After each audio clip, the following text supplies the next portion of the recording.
Good morning or good afternoon, wherever you are, and welcome to the Digital Empowerment Project, Module 2 on live streaming events, tours, and programs. This topic has become very important in this past year, so we're delighted to have you with us today. The Digital Empowerment Project is a nationwide initiative organized by the 6 U.S. regional museum associations dedicated to providing free, self-paced training resources focused on digital media and technology for small museums. This series of online webinars and toolkits is made possible by funding from the Institute of Museum and Library Services. My name is Dan Yeager, and I'm the Executive Director of the New England Museum Association. My pronouns are in the he series, and I'm a white male with gray hair pulled back and a close-cropped beard. Today I'm wearing round black-rimmed eyeglasses and a white collared shirt under a gray cardigan, and I'm sitting in front of a large bookcase in my home office. Before we get started, I'd like to acknowledge the places in which we gather.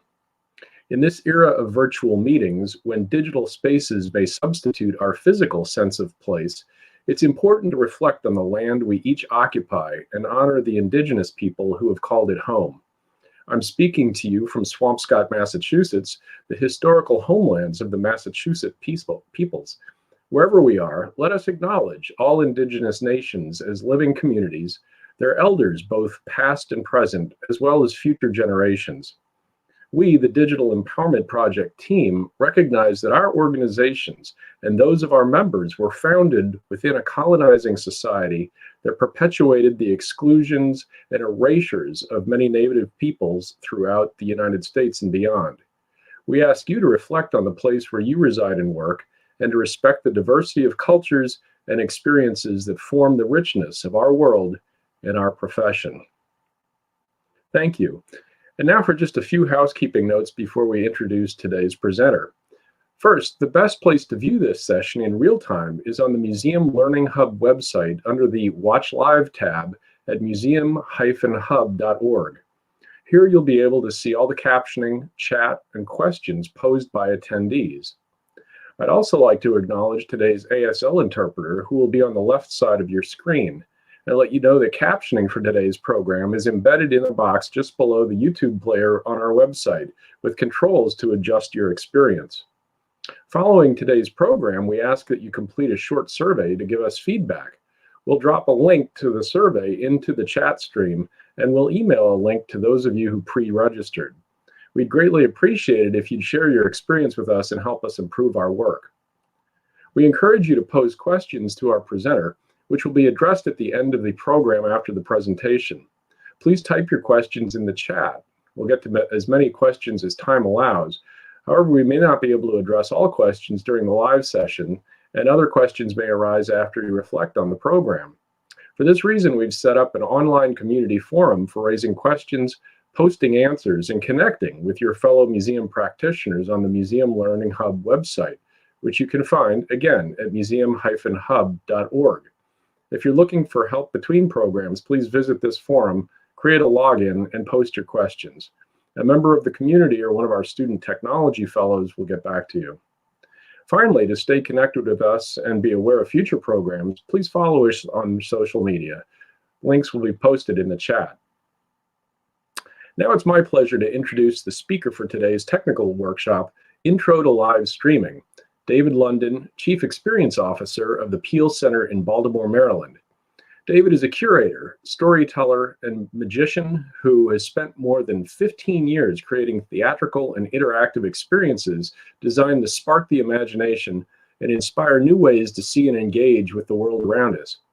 After discovering that he was a magician at 7 years old, he has built his career utilizing magic to tell stories and explore ideas. He's created 10 original theatrical magic productions and regularly presents talks and workshops on both magic and the show business around the country.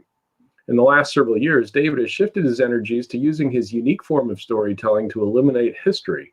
Recently, he served as guest curator at the Jewish Museum of Maryland for Inescapable, the life and legacy of Harry Houdini, and also created Humbug, the great P.T. Barnum seance and traveling museum, both of which are now touring the country. We're so grateful to David for offering us his expertise. please join me in welcoming David London. David? Thank you so much, Dan, and hi, everyone. Thank you so much for joining us here today, and thank you to everyone who's worked so hard to put together today's session. You may have heard two words that you might not expect to hear from somebody who's going to talk about museum practice, magic, and show business in my introduction, but a lot of what we're going to be talking about today is, in fact, based on our ability to create a beautiful production where nobody is aware of how it's getting done. And that's the magic part of it. And when it comes to show business, although maybe many of us in the museum industry don't like to think of what we do as entertainment or the show business, we are here talking about presenting virtual events. And as you will learn as the afternoon progresses, it really is just like presenting a show. It was also mentioned that I'm the Chief Experience Officer at the Peale. I come from the show business and land in the museum business. If you are not aware, the Peale is located in Baltimore, and it is the oldest purpose-built museum in the country, opened in 1814 by Rembrandt Peale. Today, the Peale is a center for Baltimore stories, and we also like to think of ourselves as a museum laboratory. And by that, it means that we embrace the museum as a place to experiment and explore new ideas and try things and succeed and fail. And I'm going to be able to talk about some of those learnings that we've come to over the last year here today. Now, like many of you, when COVID hit, we were thrown for a loop. Everything we had been doing got turned upside down, and we very quickly had to enter into the virtual sphere. And so we had to do a lot of research, a lot of investigation, a lot of experimentation to arrive and get an understanding of various systems that could be used to continue our museum programming online. I like to think that although it may have all thrown us all for a loop in how we think about our programming, the last year has really been an amazing opportunity to get up to speed to probably where many of us should have been when it comes to presenting virtual events. And I think that once we make it out of the pandemic, we will never go back to having few or no virtual event offerings. I think we're going to enter into a whole new world of hybrid events, and we'll talk about that in a little bit. Once we started having to present virtual events, we set out with a list of goals of what we were trying to achieve. We wanted ease of use for the participants as well as the presenters. We wanted opportunities for high levels of engagement. We wanted a production that consistently maintained a high level of production values and production qualities. And one of the core drivers of everything that we do at the Peale is accessibility. And so we had a list of accessibility options that we wanted to be able to offer. I will tell you that even after just over a year of presenting virtual events and experimenting, although we've arrived at some really great solutions, we've also arrived at the understanding that there is no perfect solution. And so even though we are happy where we are, the experiment continues, and as new technologies and new capabilities continue to emerge, we will incorporate those and explore those as possibilities to even further enhance virtual event offerings. Here's how today is going to go. I'm going to start by talking about accessibility considerations for virtual events. I'm going to review some software options, particularly Zoom briefly, as well as Streamyard, which is the platform that's actually running this program here today. I'm going to touch upon hardware considerations, what a difference a small ring light can make in the lighting for your presentations, microphones, things like that. I will then share what may be the most important part of the whole workshop, which is tips and pointers, those little bits of information that I've gleaned over the last year that may save you a whole lot of time or shift the way that you think about this. As you probably already noticed, I have a tendency to talk rather fast. I have a lot to cover, and I plan to leave as much time as possible for questions. So I think that we should jump right into it. And if we can move to the blue presentation, we can begin. I mentioned earlier that we set out with a list of accessibility and user experience objectives. And the two platforms we'll be talking about today are Zoom and StreamYard, and then a hybrid model. For now, I just want you to avoid the dots on the right, and I just want to go down this list on the left. We were looking at closed captionings. We were looking at the ability to incorporate an ASL interpreter. We were looking for the ability to adjust presenter placement, which will become important when we talk about incorporating ASL interpretation into online events. We are looking at where people would access the information, what platform was that the most accessible. Could people call in or view by phone? Now we can switch our eyes over to the dots on the screen. And the ultimate solution we ended up at was this hybrid model, which I'll get to in just a moment, but you'll see that it was able to accomplish many of our goals. That said, you'll also see that there are some goals that are not accomplished on any of the platforms that we've explored, further supporting my statement that there is no perfect solution. However, we have landed on what we think is the best solution for now. So we're going to quickly talk about Zoom.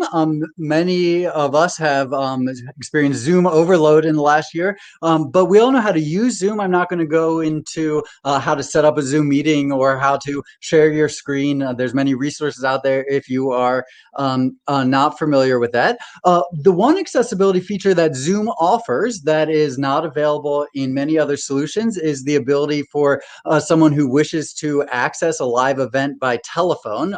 Zoom meetings come with a phone number you can call in with, and so this is a major advantage with Zoom. There are times when we do choose to use Zoom, although most of the time we do not for our live events. We did an event a few weeks ago, which was a story collecting event for our Lexington Market Public History Initiative, and we chose to use Zoom because we could have live video feedback, and it was a story collecting event, so people were able to share their story in real time, and that proved to be a really effective and good reason to utilize Zoom. We had another recent event where at the end of the event, I said, I wish we would have gone with our standard platform, the hybrid model that I'll be talking about in a bit. And so there, I feel like we may have made the wrong choice on the platform to use. And so with each event that you're doing, a very important consideration is what are your desired outcomes of the event. If you're just delivering information, you might choose one platform. If you are looking for direct audience feedback and interaction, you might choose another platform. And that's an important consideration as you choose which platform to use. I do want to talk about the accessibility features in Zoom. The first one, on the bottom of your Zoom screen, you have the option to click the CC button, the closed caption button for live transcript, and you are able to assign anyone on the call to be a live transcriber, or if you are utilizing an outside transcription service, you can assign that participant to enter that information. You can also enable the auto transcription, which are computer-generated captions. They are lower quality and there are more errors than human captions. But if you are not able to have live cart transcription, the auto captions are a valid option. You're also able to click on any particular participant once they are in the Zoom meeting, and you can assign closed caption to them. So you would have that person pre-selected, and then they would take over the caption roles.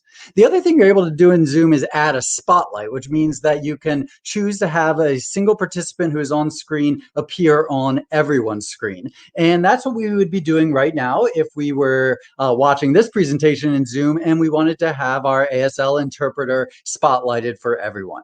Now, I would say that the biggest reason that I don't think Zoom is an ideal solution for every live event is that viewers always have the option as to the display on their screen. So even though you can spotlight someone, viewers can override that. They can choose to see all participants. And so you don't ultimately maintain the highest level of control as to the final product that your viewers are using.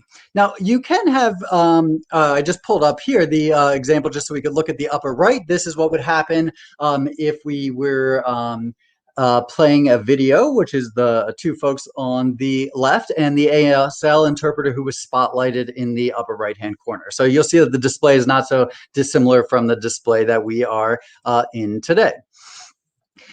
You can ask people to log into Zoom, where you share the Zoom information, and your viewers or your spectators or your participants are logging into Zoom in order to experience the presentation or the live event. But you also have the opportunity to share the Zoom event live as it's happening on a single other platform. You have two options. You have Facebook and you have YouTube.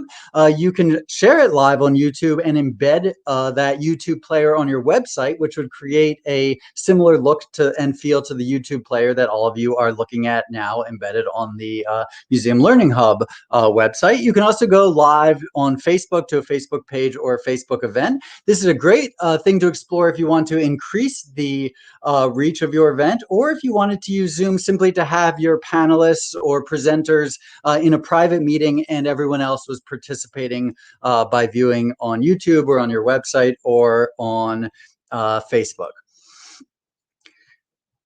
There's a phrase that's popped up recently, or probably about 6 months ago, called Zoom fatigue. And for many of us, we know that Zoom fatigue is quite a real thing. We spend many hours a day as museum professionals in Zoom, in meetings, meeting face-to-face. And I like to think about, if we do have to use Zoom, or we do choose to use Zoom to present our live events, how can we move from Zoom intrigue to from Zoom fatigue to Zoom intrigue?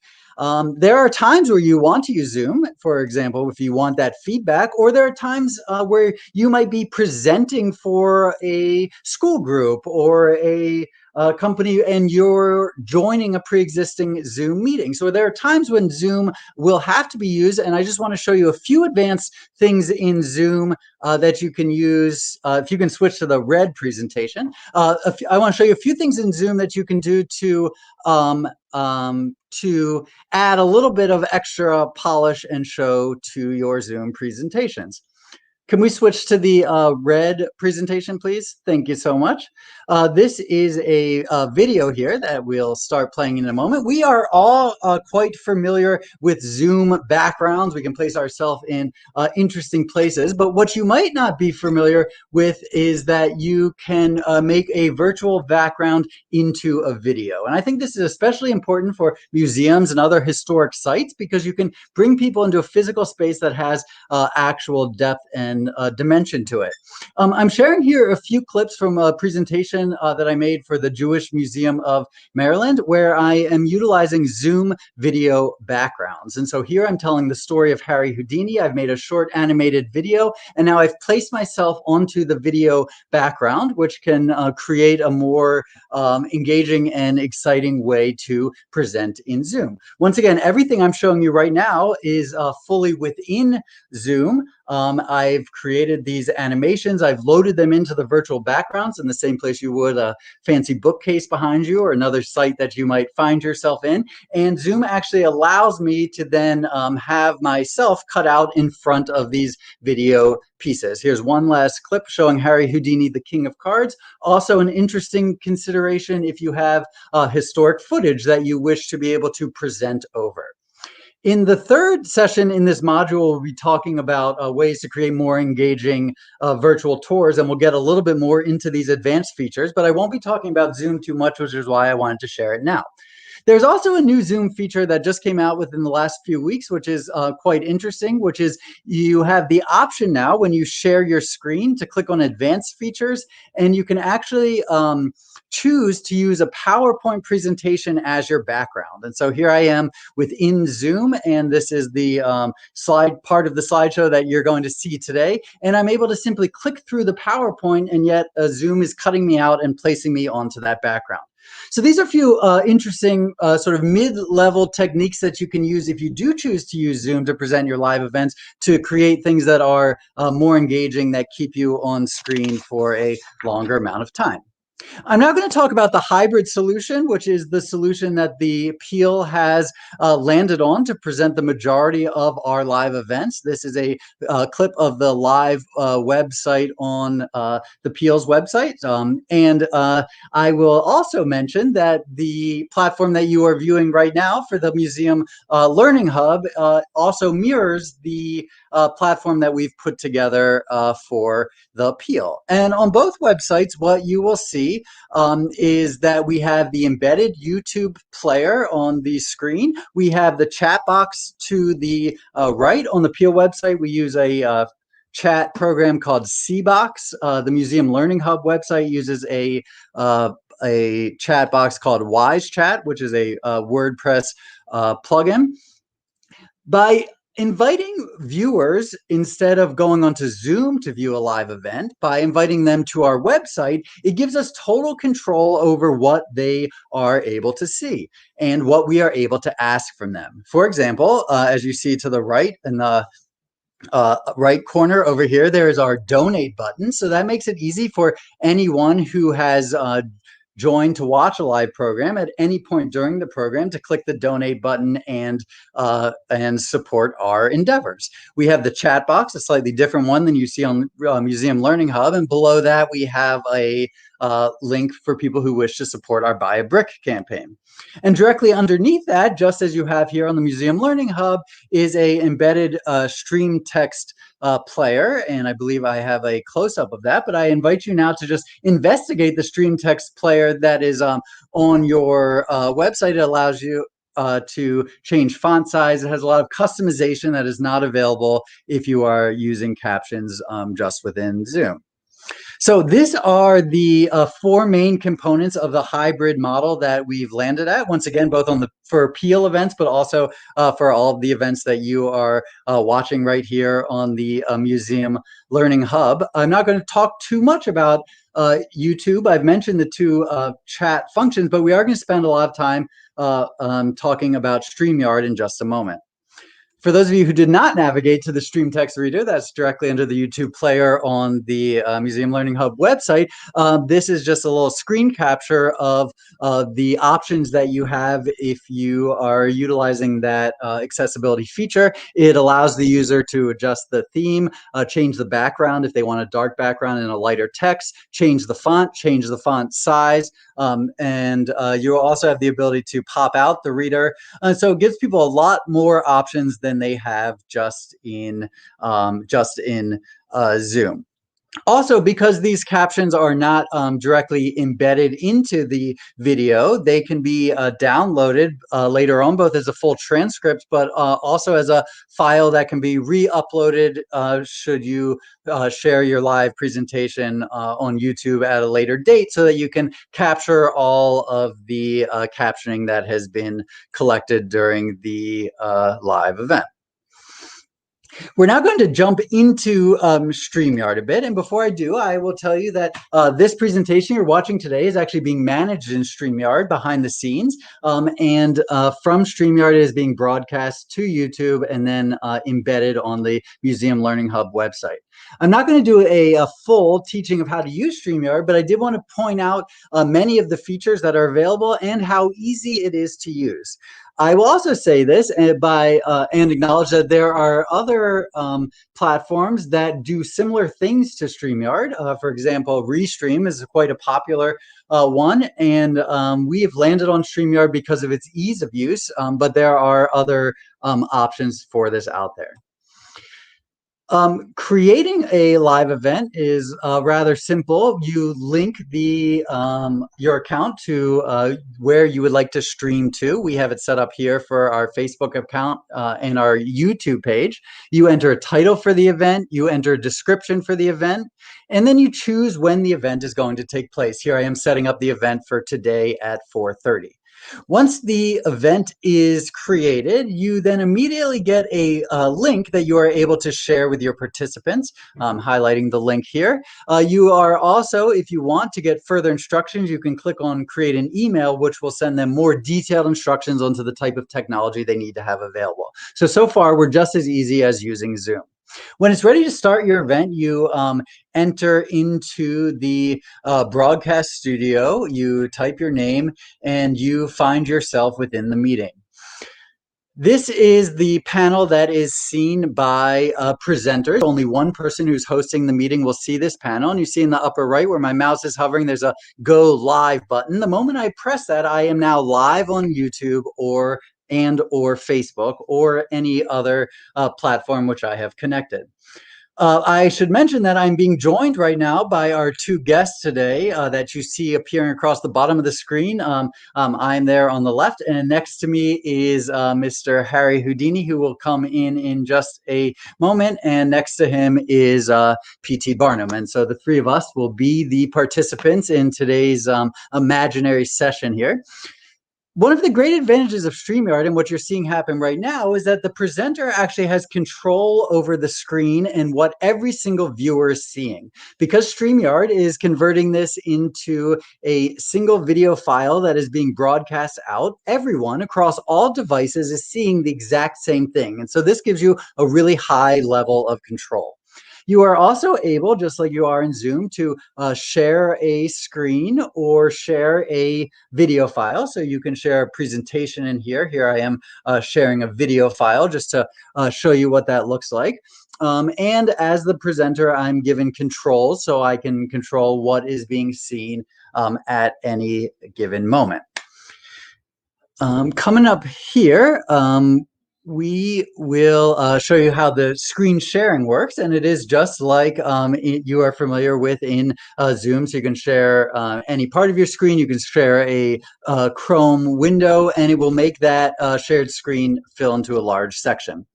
Now, a really nice thing that you are able to do here is I've clicked on the banners tab over here. I've moved myself to a prime position, and I've added banners that have my specific titles on it that advertise the museum if I know I'm going to be talking about that.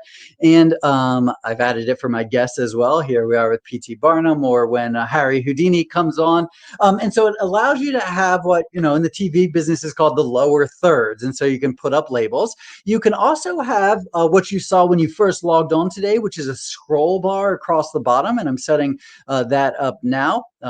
Here I am, setting up a test, but here I am setting up a scroll across the bottom, and I'm typing Hi Museum Learning Hub, and I click the button that says scroll across the bottom, and now that will scroll across the bottom of the screen. So you start to see that a simple program like this starts to give you options that can make your presentation much more polished. And here I am just showing you what is the third tab on the right, which is the branding features. I'm adding myself back in so you can see what these branding features do, but this allows you to customize the color. So if you want to match your organization's logo, you have an infinite selection of colors to choose from so that your presentation can really be customized in any way that you want.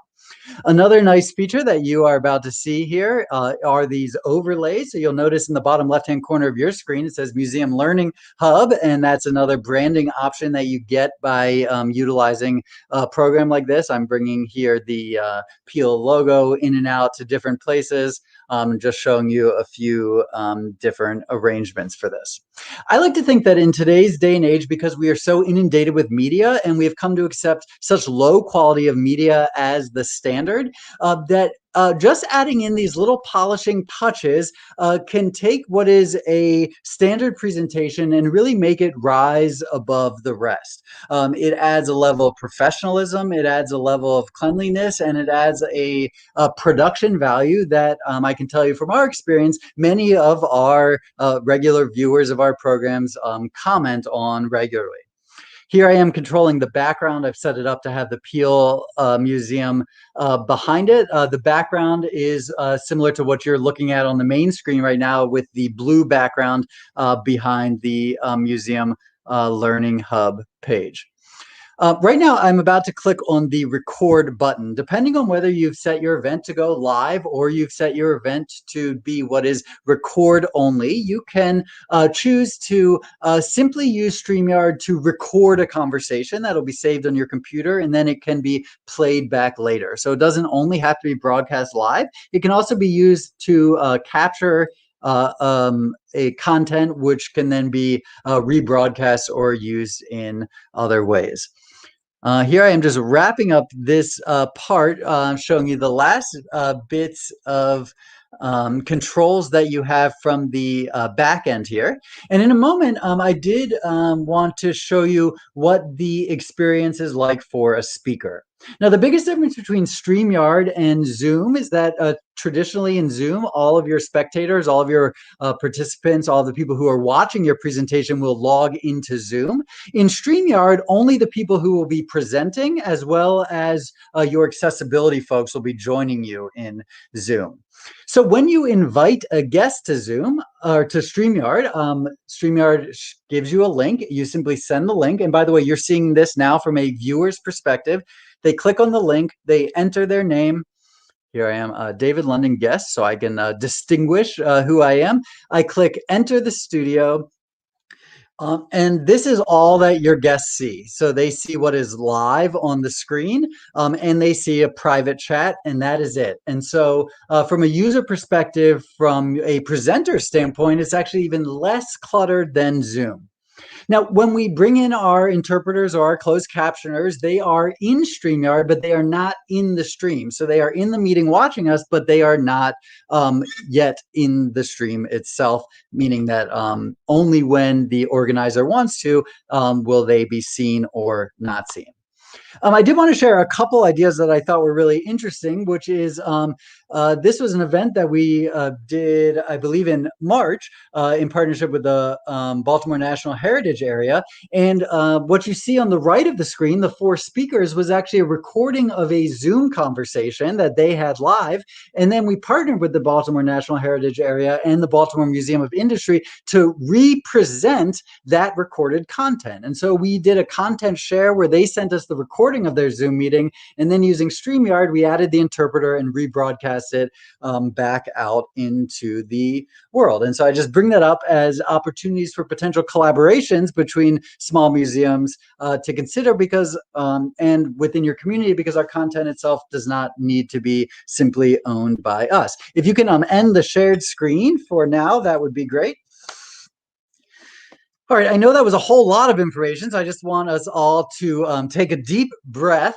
We've gone over how you can utilize Zoom and a little bit about how StreamYard or a similar tool can be used to create high-level production qualities. I did want to just share a few other thoughts and tips that I've sort of gathered. One, I mentioned at the beginning that I come from the world of show business, and that it is good to think about these types of presentations as a show. And that is my #1 tip. When creating any sort of virtual presentation, it is always best to think about it from beginning to end, to map it out, to write out your scripts, to rehearse with your guests, to practice internally, to really, once it becomes time to go live, to know that you have this comfortable. We rehearse and we practice in the show business so that when it comes time to perform, we don't have to think. And this is my #1 tip to you. A few other things is it's great to have an emergency plan. We always say at the beginning of a presentation, should something catastrophic happen, check your email or check this website for further information. If we are sharing a pre-recorded broadcast, we upload that to YouTube so that if there is a catastrophic meltdown, that we have a backup plan. If you are broadcasting to YouTube, you can choose to have that automatically archived on YouTube, or you can upload presentations afterwards. And I think it's great for us all as we continue to generate more and more content to have an archive and a place online where that lives.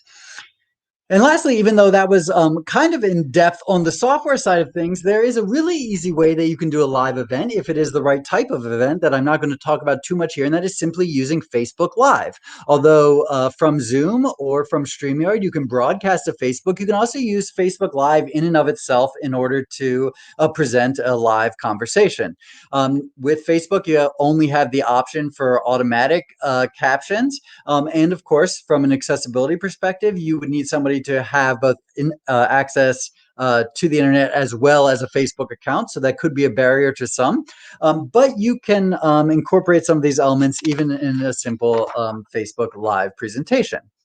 I do want to quickly talk about hardware for a moment, because hardware is required before even we can use any of our software. I will give you a couple of examples here. I use a small ring light, which is about a $10 investment off of Amazon. And I'll show you what this looks like here. When I turn this ring light on, I see my light amplified about 30%. This is a $15 investment that can transform your virtual presentations. I also use a external microphone. These can be purchased also for around $15 or $20. I have built mine into this old Art Deco microphone, but that is simply for aesthetics. Inside is a USB microphone that cost me $15 that really transforms the way that your audio is captured. Whenever possible, it is always best that your computer be hardwired into the internet. So using an Ethernet cable directly plugged into your box. It is highly suggested before you enter into the live video broadcast realm that you know that you have the internet speed to support broadcasts. There are several websites online, speed tests that you can go to check your internet speed. Also, when you're doing rehearsals and you're doing your practices, you'll be able to see if the people that you are working with are experiencing any delays from your internet connection. Whenever possible, I always prefer to give a live broadcast with a second monitor. This is especially useful the more content that you start to manage. If you have a PowerPoint and a video file and you have Streamyard open, a second monitor will really make your life easier, but it is not essential. It can absolutely all be done with a single monitor. One thing I definitely suggest is at least having a second device available, like I do right here. And you can see on this device right now, this is my iPad, that I have up on the iPad the presentation that is taking place right now. And I do that so that I can look and know that everyone is seeing what I believe that they are seeing. And so that's just sort of a backup that I can glance down and know what all of you are looking at this very moment. When you have your computer and you have hopefully your hardwired connection, another big suggestion is to make sure that before you start a live broadcast of any point that you shut down your computer entirely and let it sit for several moments. This will ensure that your computer is not being used by any external programs that are zapping its resources, and lets it take a deep breath before it gets to go on stage, so to speak. If you could restart the blue presentation, if you still have that up. Perfect, thank you. This is a setup that, what my setup often looks like. This was for the Houdini presentation, although I use a very similar setup for this when I'm doing any live event from the Peale. Don't let this overwhelm you if you don't have this technology. This is just where I've landed to make my life as easy as possible when I'm giving a live event. I'll give you a couple other views of that. I also utilize a green screen if I'm on Zoom because it will crop out my background a little bit better. You can stop sharing this screen. Thank you so much. I'm not going to go too much into green screen here, but during the third session in this module, when I'm going into advanced production techniques, I will talk a little bit about green screen there. All right, we're almost at the end. We've gone through so much, and I'm sure there are many questions, but I did want to go over the final component of producing a live event, which is human capacity, the actual staffing that it takes to run a live event. Although I believe that a very ambitious, focused, and dedicated single person could absolutely run a successful live event, it is my suggestion to have at least two people who are supporting the event. You would have one person be the operator or the host, and that's true whether you're on Facebook Live or whether you're on Zoom or whether you're operating from Streamyard. And then you have another person whose job it is to help people who are having difficulties. That would be your tech support person. So in Zoom, that person might be admitting people from the waiting room.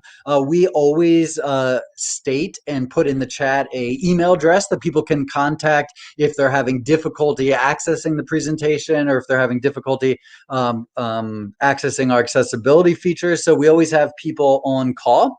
And if you are able to have two or more people helping with a live event, having a method of internal communication is really important. Presumably you are at remote locations, at least for now.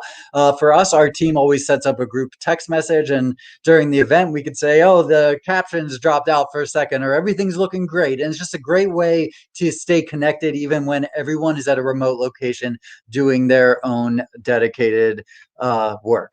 I'm almost at 2:40, and I wanted to leave 40 minutes for questions, and I'm sure there will be several, so I hope that you are putting those in the chat already.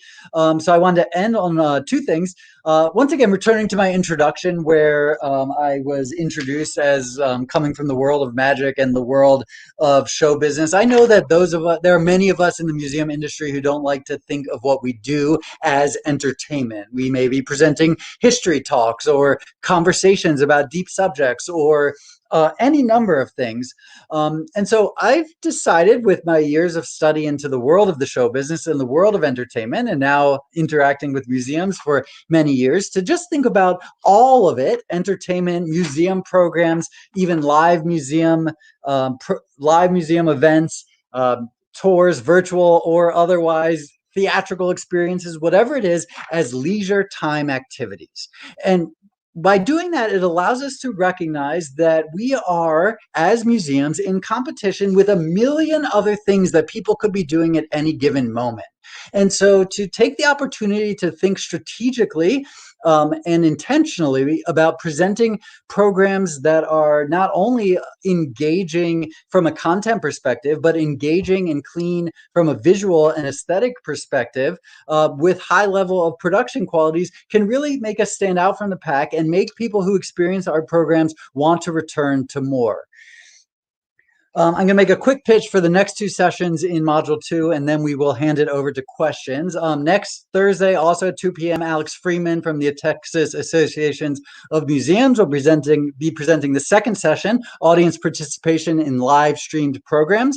And this session will really focus on adding audience interaction to your live stream toolkit. And as we've been working with Alex to develop these programs, I'm very excited to attend that myself and see what I might add to my own toolkit.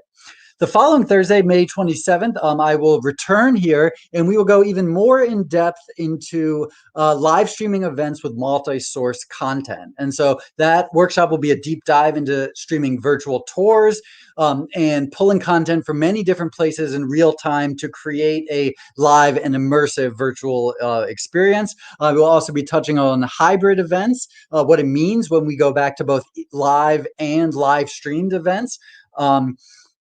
I'll be talking specifically about a software program called ManyCam, which is what I use to manage my assets. And we'll see what we can get done in 40 minutes. So hopefully by the end of these three sessions, you will be well on your way to thinking about live streaming and your virtual events in a completely different way. And I see Dan has joined us. So thank you, Dan. I hand it back over to you. Well, wow, David.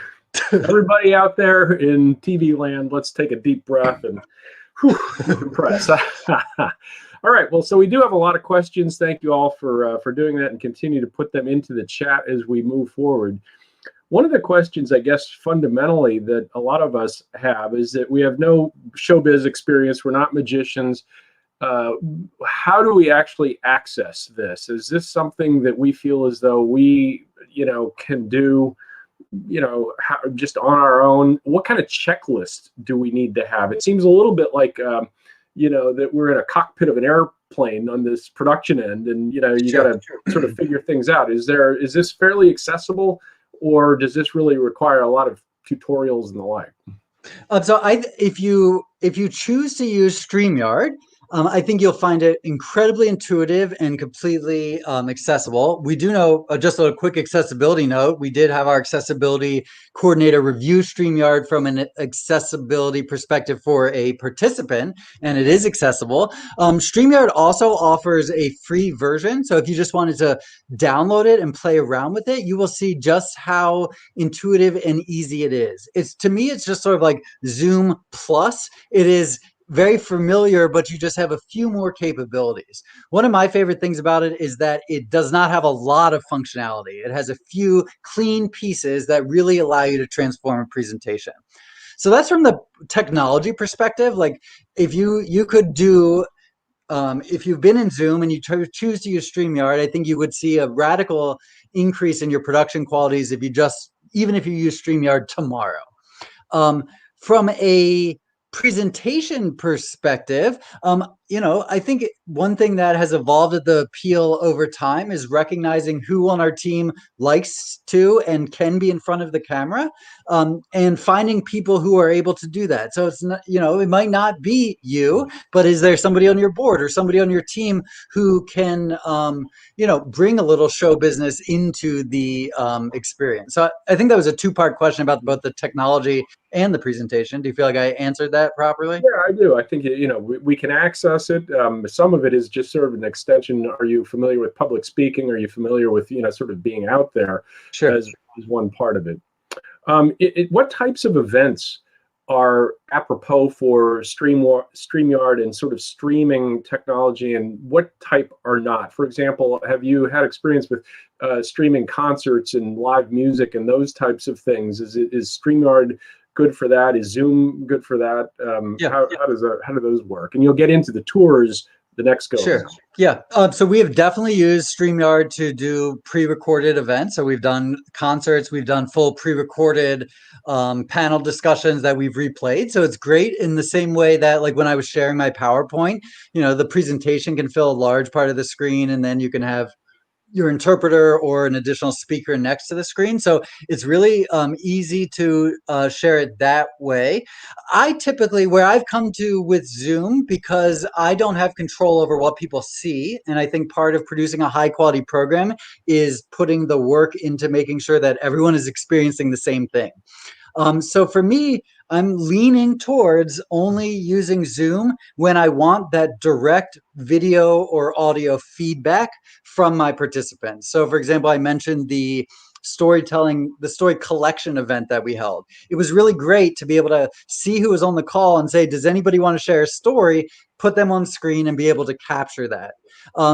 In terms of producing clean, high quality events, I feel pretty set that StreamYard will be my primary path forward unless I need direct feedback from participants. So in terms of like meetings and collaborations and that StreamYard's not really for that. It doesn't have a whiteboard feature. You can't really do that type of a thing. This is more for presentations, right? Correct. Yeah. StreamYard is meant either to broadcast live, or if you wanted to do this work in advance, you can hit a record button and just capture it. So it's great. But I would think of StreamYard as a production studio as opposed to a meeting space. That said, there's been times where our Zoom account was being used and I've had people meet me in StreamYard just for a meeting. I mean, if the three of us here right now were just talking and not broadcasting or recording, it would be fine. But it's really a production studio, and that's how it should be looked at, as a way of adding those additional tools on top of your live presentations. It seems it would be great for interviews, though, right? Like a podcast-ish type of a thing, but interviewing people and having several panel discussion, I suppose. Absolutely. Yeah. And it is, to me, the biggest reason to advocate for this is the control of the placement of speakers. Mm-hmm. That to me is what changes everything. The fact that I can move people around, that I can make someone large, that I can choose how they're displayed, really allows for a consistency, not only in the accessibility, like the interpreter, but just in the general presentation. You have, for a very small amount of learning to get to know the program, you have a boatload of control. And coming from the show business, that's what you want, all the control you can get. In terms of the technology, are there particular browsers that are more or less capable of handling these? I know sometimes Chrome is suggested versus Firefox, that type of a thing. I'm learning that it's somewhat device dependent. So for example, on my iPad, where I filmed some of the sections earlier, that my iPad would only log into StreamYard from Safari. I use Chrome on my computer, but I know that other Apple devices prefer Safari for StreamYard. Once again, in thinking about all these programs that we do as a show, what is really important is that you do your dress rehearsal, right? That you get everyone who's going to be on the presentation to log in early, make sure their technology works, and then everyone gets here prior to the event. When I said that part of this is magic, what I meant by that is that for you all watching right now, like, you have no knowledge that we have met 3 times in the last week to get ready for this, that we were all here an hour ago just to make sure everything was running. That's the secret part, right? That's the behind the curtain part that really ensures for a successful event. And so although I could Yeah, so the best thing to do is just make sure that everyone is integrated with their own computers and technology prior to the time you need them to be in real time. That relates to a question that we had in the chat. Does the live transcription services, does that mean you have to have a script and stick to it? Yeah, no, our transcriber right now is typing my words. And so, no, they do not even have a copy of a script. I only have an outline. If you have a script, for example, Dan, when you read your land acknowledgement or when you read your housekeeping items, if that was a script, you could send that to the transcriber in advance and their life would be a lot easier for that section. But in general, we have somebody working in real time. I will let you know that we also use hybrid captions, which means that the transcriber working with us at the Peale is relaying the gist of something as opposed to necessarily capturing every word, and that allows them to move a little bit faster. So there are several different options out there into what type of captions you are able to display. Now, you mentioned under the hybrid model that you use, which just to clarify, the hybrid is Streamyard is the engine and the website is then the delivery vehicle, so to speak. And you mentioned that there are several plugins and the like. How does that work and how complicated is that? And also, is there an additional cost for that? So there is outside of StreamYard, if you choose to go on a premium account, which you pay for, there's a free account. I don't believe that there's any, we use WordPress as our web platform, as does Museum Learning Hub, and I don't believe that there is any aspect of that that has an additional fee to it. You could consider broadcasting to your website. Remember when we were talking about Zoom, you can broadcast to YouTube. So you could equally embed a YouTube player from your Zoom broadcast onto your website. To me, the biggest advantage of directing people to your website is, number one, we want people on our websites. We want them to be able to access the rest of our information. We want them to be able to donate. We want to be able to track their clicks, and we want to know how many visitors we have. So it's really advantageous to have it on your website, whether it's coming from StreamYard or Zoom or another streaming platform. Did that answer your question? Mm-hmm. Yeah. And I suspect that the hybrid model allows you to do a little bit more branding, perhaps, than just doing it in StreamYard. For example, the Museum Learning Hub, where is it? There logo and whatever, or the sponsors. I guess if you want to help brand sponsors and put sponsors in. The hybrid model works a little better, and maybe you could explain a little bit how you actually do the branding for your own institution and say sponsors and other collaborators. Yeah, so the Museum Learning Hub logo that you see right now inside the blue box, that's actually coming from StreamYard. But if you are looking at the museum, if you're watching on the Museum Hub, which I'm looking at right now, you have the opportunity, because it's just a web page, to relay whatever information you want. So we are able to relay, like if you have problems getting in, hit refresh, right? So you are able to customize the web page that is holding your live broadcast in any way that you want. We usually do branding depending on if we're partnering with someone. If we have a direct partner in a program, we'll have both of our logos up. Usually at the end of a program, I will put up logos, one graphic of logos with people's websites, just so that they can get to it, and that could just be a single graphic. So yeah, I think that being on your own website ultimately means you have total control, and then incorporating something like StreamYard gives you an even added level of control, where you are in control of every aspect of how people are experiencing your live production. And does that affect how you stream to other platforms, Facebook, YouTube, so on and so forth? Yeah, so if you are using StreamYard, or you're using Restream or another program that lets you go to multiple sources, then it would look the same on Facebook Live as it would on YouTube, and these resources let you go to multiple destinations at once.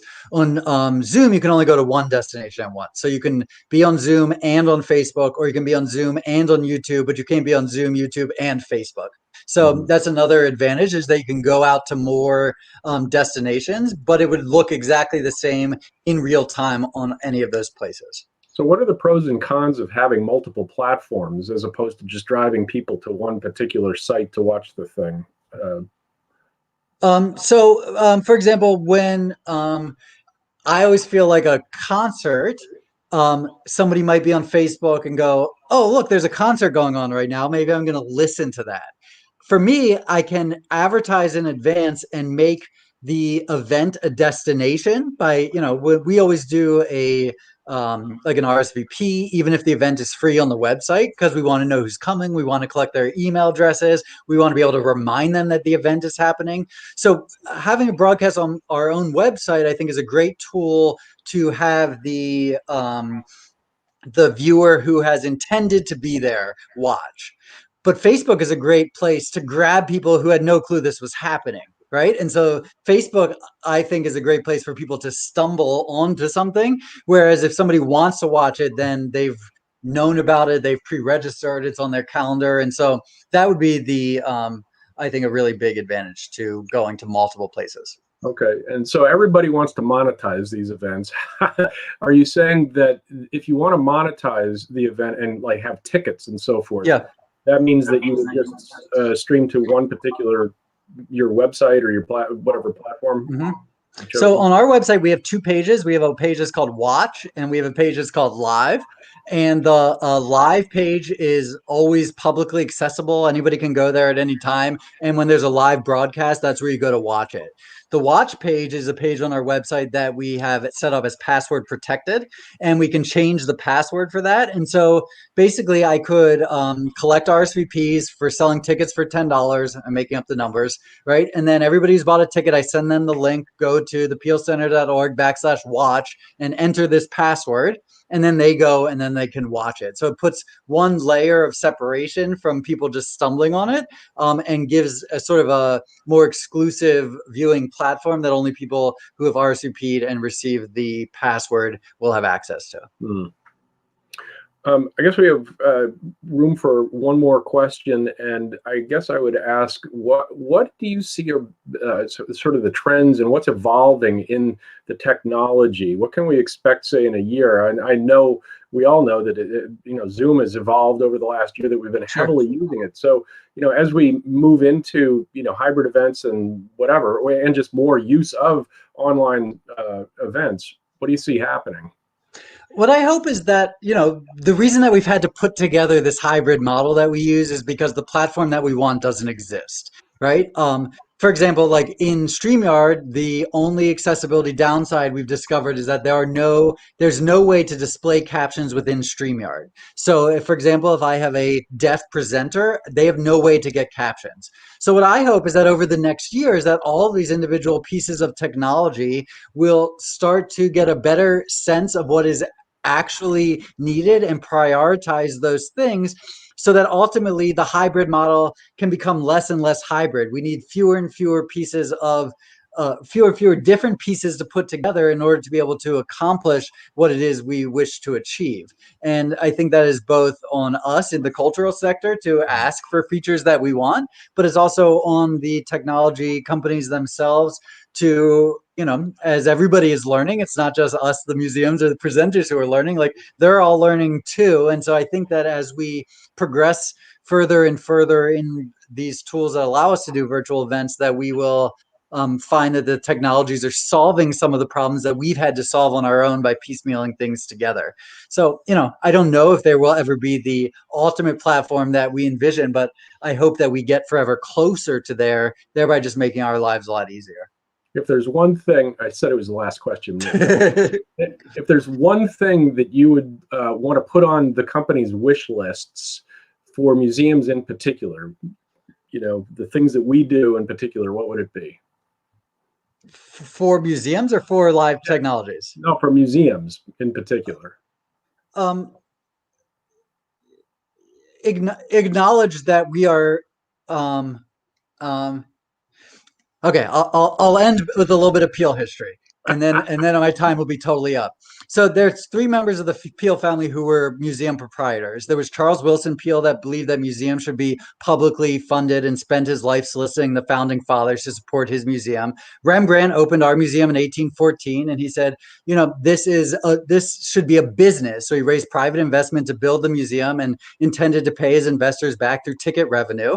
And Rembrandt's brother Rubens said, you know what, this isn't just business, this is show business. So he started incorporating unusual acts, setting the stage for P.T. Barnum and such. And so I think if there's one thing I want museums to recognize is that even though those three Peale family museum proprietors had completely different views, 215 years later, what I realize is that they are all right. Right? We do need public funding, and we are a business, and this is also show business. And the hybrid of those three things, I think, is what is going to make all museums successful moving forward. Yeah, awesome. Good answer. Thank you. Well, thank you, David. Really terrific. Thanks for sharing your expertise, and thank you, everybody, for coming. Just a couple of housekeeping things before we go. If you missed any of this session or want to watch it again, you can access the recording on the Museum Learning Hub website. That's museum-hub.org under the Recent Webinars tab at the top of the page. Also, please complete the post-event survey and feedback form that you'll receive by email, or hopefully in the chat stream, you'll find a link to that.